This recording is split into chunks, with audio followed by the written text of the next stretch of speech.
Hey folks, welcome back to the Hoard. So look at that, my battery's all nice and charged up.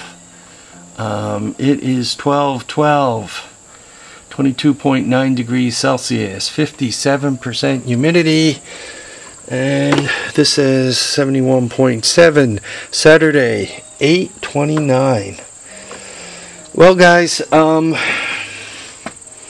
my niece went through surgery beautifully. She got her valve installed, replaced, whatever you want to call it. Yeah, and she came through. As a matter of fact, they're taking her out of critical care and putting her into general population, and that happened already. Actually, that was this morning, and then she's there Sunday and she's out on Monday. How's that? Crack your chest open, get heart surgery and a valve on Wednesday afternoon, and you're home on Monday. So amazing. Yeah, they do nice work at Yale, New Haven. If anybody needs heart surgery, that's obviously a good place to go. I was talking to the cardiologist, and I mentioned, oh yeah, I had to have hip surgery. I went down to the hospital of special surgery in Manhattan.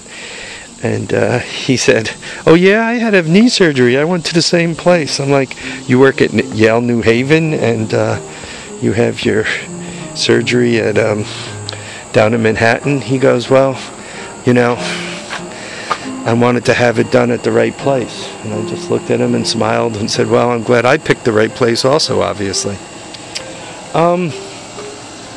Let's talk about Baja Warriors. Not a lot of light here, but I think you guys could see it. This was the first Baja Warrior, right? I ended up putting the metal gas tank on it, right? So this is the first one. It's kind of an older version. So that was number one. And then the one with the green gas tank came in. Right, you guys remember this one? This one was the $200 deal, and I didn't have to put any money into it. I just put a gas filter on it. And once again, for $200, she's a rider, a runner. The headlight works. Very, very happy with this guy. This is number 3 in the land of Baja Warriors. This one came from Tractor Supply. They left it out in the rain. The drive chains, C-H-A-I-N-S, are kind of rusty, so I'm cleaning them up. And there was some rust into the carburetor. And I posted a video on this, and I got varying degrees of advice. Everything from just spray it out and run the hell out of it to pop the head off.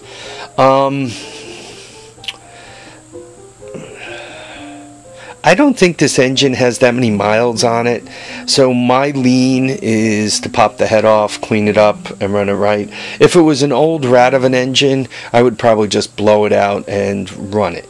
Okay, so I'm leaning toward pulling the engine off and putting it on the bench and cleaning it up.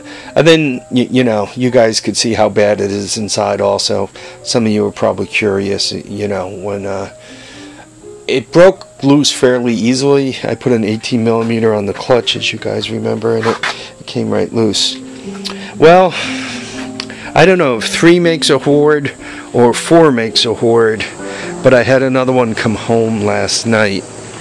For the folks in Canada who could buy these things for $4.99, when I say I spent $300 on one, they have a tendency to say, really, you can buy them new for $4.99. Well, here in the States, they're $5.99, so I really can't do that. This one here is, according to the letter, I forgot if it was a C or a D.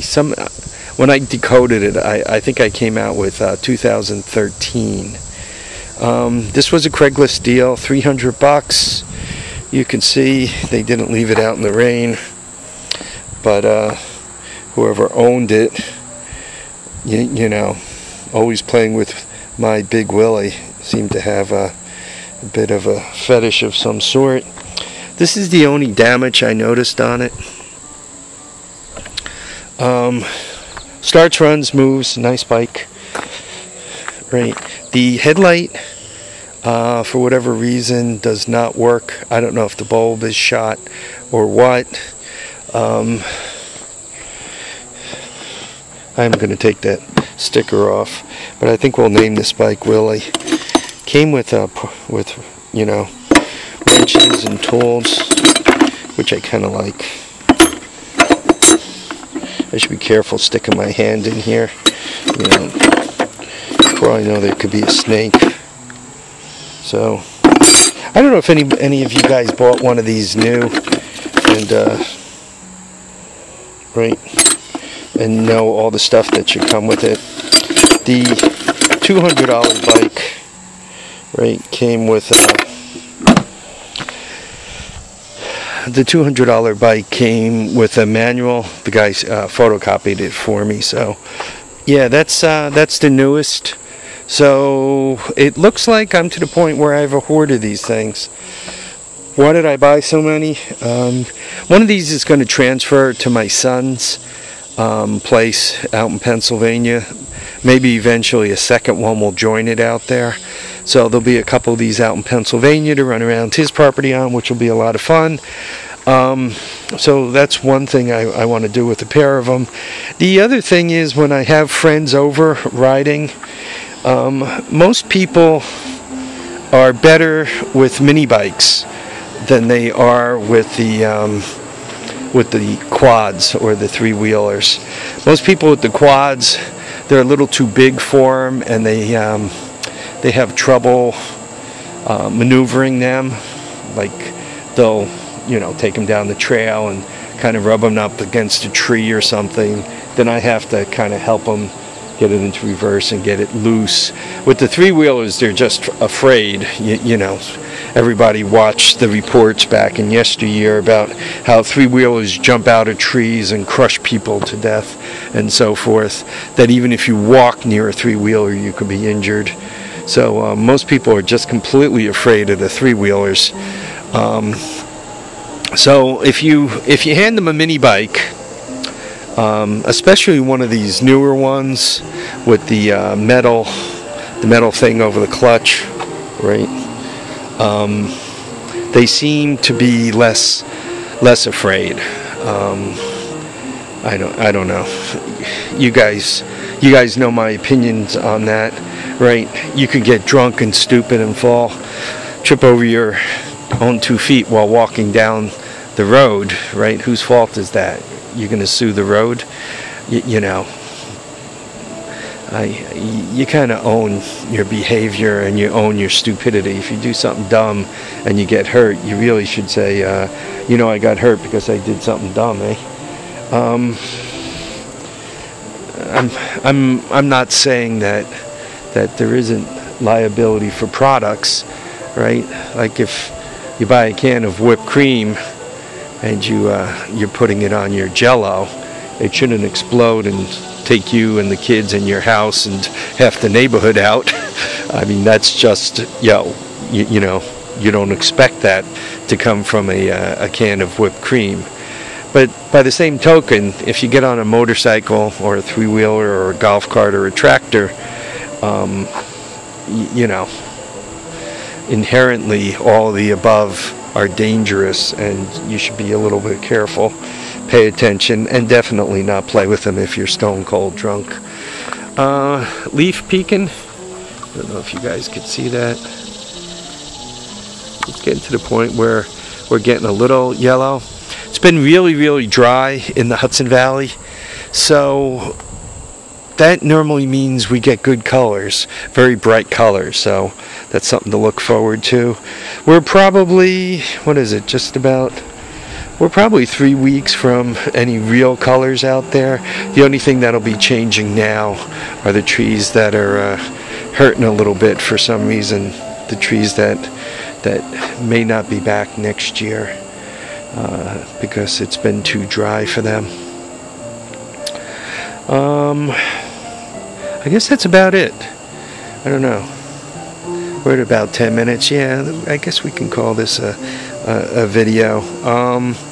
I take you guys, I just ran the thing out of gas. I was just rip snorting it up and down the driveway, so I just closed off the gas and shut it down. I'm trying not to pay too much attention to it, because then my wife will figure out that I brought another one home. When she saw it, she just assumed that it was something I already owned. She didn't realize that perhaps yet another one came home. So I don't want to call too much attention to it. I am running into, just quickly, on the garage story. You know, whenever you do a project, there's always pluses and minuses, and you run into difficulties. When I did the first garage door, I was just shy of enough clearance to use the garage door opener. Just shy. I mean, we're talking like 1/2 inch, 3/4 of an inch. I put in this door, the newer door, and I'm having much more trouble with the clearance. And then as I spent a little time looking and so forth, that rail, which goes to this door, wait a minute, yeah, that rail that goes to this door, and that rail that goes to the door that's opened, the door that's opened is about 1/2 inch, 3/4 of an inch further from the ceiling. So it's like, duh, maybe that's the problem, silly. And now I need to start reworking the brackets. And when they installed the doors, the slab wasn't in yet, so now I have to do stuff like kind of chip out the slab a little bit and get the bottom of the garage doors loose and trim them back a little bit and just drop the whole thing down. So none of this is like hard to do, but it's all a bit time consuming, and of course I'm going to try to do it while the doors are still installed, which is a little bit more interesting. When you do stuff like that, things could kind of get away from you. So time consuming is what it is. The new wall, I just have to tell you, we've had a couple of rainstorms now, and the whole thing is just so much drier. Even where the old wall is, it's a lot drier. I think that gravel is just, but between the tar and the gravel and everything else, even for the area where I didn't mess with the dirt, I think it's just making everything quite a bit drier. It's just moving the water away like I want. Okay, folks, I want to thank you all for watching and commenting and subscribing. Remember to keep your feet down, keep your head up, and please remember to get out there and enjoy all your days. Take care now, folks. Bye.